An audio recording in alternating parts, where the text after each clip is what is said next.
Hello guys, দেখো আমি আটা গুঁড়িয়ে করে চলে এসেছি।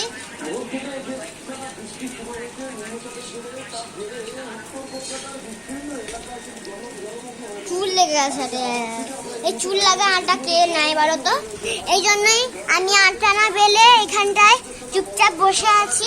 বৃষ্টি পড়ছে, আমাদের লেবু গাছে অনেক লেবু হয়েছে, আর আমাদের আম গাছে যে কত বড় বড় আম হয়েছে, চলো তোমাদেরকে দেখাই আম গাছ। চলো খাটে একটু লাগছে, দেখো এই তো পাকা আম, মনে হচ্ছে এটা কাঁচা কিন্তু এটা একবারে পাকা। দেখো এই পাকা আমটা আজকে কাটবো, কেটে করে খাবো। মিষ্টি না, একটু টক টক ভাব। আমটা কিন্তু খুবই বড়।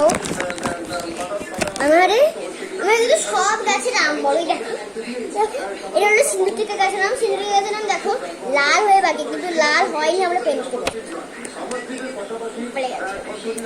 আর হ্যালো গাইস, দেখো এখানটায় আমাদের মানে জামরুল গাছ, তো জামরুল ভর্তি হয়ে আছে। বৃষ্টি কমলে আমরা যাবো।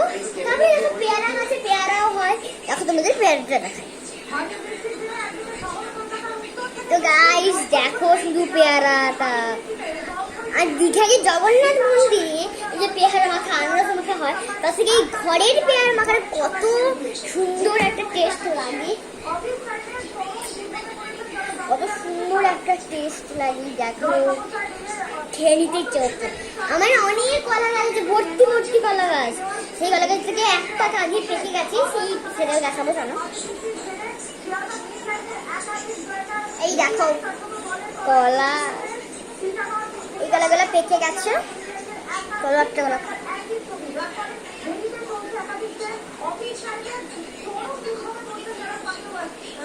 দেখো, এই গলা কিন্তু খুবই মিষ্টি হবে। এই গলাটা কারণ কলা তো মিষ্টি হয়।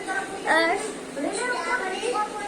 দেখো আমরা এখানটা আছে পেয়ারা, পেয়ারা আছে। দেখো এই পেয়ারার বদনটা এখানটায় কেটে গেছে, কারণ এখানে কাটা ছিল।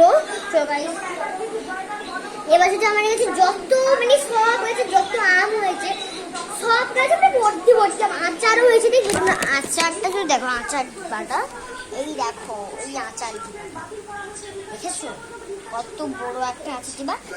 আজকে আচার মামাদের বালকানো হবে সবে। যখন আম ছিল তখন তো আমরা একবারে আচার ছুঁতাম, আর এখন তো আম শেষ, এখন যত ইচ্ছা আচার খাও।